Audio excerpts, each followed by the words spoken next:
Hey guys, so we are going to be covering BMR and how to find your macros.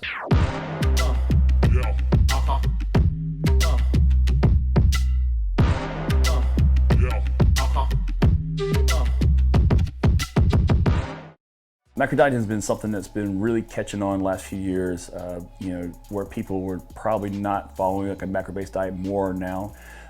It's actually more accessible to find it because we pretty much have everything's labeled when it comes to nutritional facts. Even if you're going, dining out now, if you want to go to a Ruby Tuesdays, guess what? Ruby Tuesdays got the macro breakdown for you too. So there's a lot of new coaches that out here that are converting into macro dieting with a lot of clients. It gives the clients a little bit more freedom of choice versus being on a very methodical system of like, this is what you have, this is how many ounces you have, and you're maybe repeating some of the same foods. Me personally, I do work with a lot of people with macro dieting, and then I do a lot with just giving a strict plan. And most of the strict planning we do might be someone who's really getting ready for competition. Lifestyle-based clients, things like that, they can do really well with the macro diet, a little bit more of the freedom and not feel so burnt out. So the system I actually was using more now, and what I use currently is I'll take someone's lean body mass. So for instance, I have someone who comes in, roughly if they're like 200 pounds, but lean body mass, they're sitting about 170. I'll take that number, multiply it by 10, and then that's basically 1,700 calories that they're getting without any activity that would pretty much keep them the same, to maintain.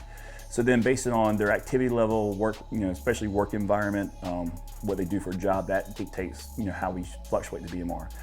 Also, if they are active in the gym and stuff, that gives us another clue. So I will say, like for instance, someone who did a moderately active job, they're probably sitting down half time, but they're also walking a bit. We will say, okay, if they're 4 hours at least of just kind of being up on their feet, we're going to say 200 calories. Okay, that's 50 calories per hour that they're spending on that. So that gives us 200. So I'll add it to the number too. If they're working out an hour every day, we'll say, okay, hour workout activity for that person might be 500 calories. So now we got 700 calories adding to that total 1,700. So now we got 2,400 calories. So that would be that person's base metabolic rate that we would start with. Pretty much defining the macro part of it. Okay, well, depending on what the person's history is. If they are a person who's been having problems with obesity and stuff, we will probably start them out with a percentage where I say a 50, 40, 10 was just coming into terms of a diet. So 50% being protein, 40% being carbs, 10% being fat. And that's if they're becoming very active. They're gonna start working out a lot more. If it's someone who seems like they're very, maybe more of like a endomorph or mesomorph, they have some muscle mass, but they're not really heavy or very overweight. Probably put more carbs and fats in their diet because that's what they're going to need to actually kind of still maintain and keep their metabolism rolling.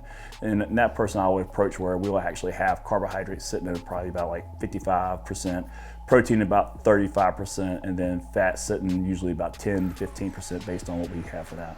So that would be the approach I would use for a BMR. I know Justin has pretty much a very similar, but it's a little bit different approach. Most of my clients I get are lifestyle clients, so I don't spend a whole lot of time trying to do a bunch of formulas.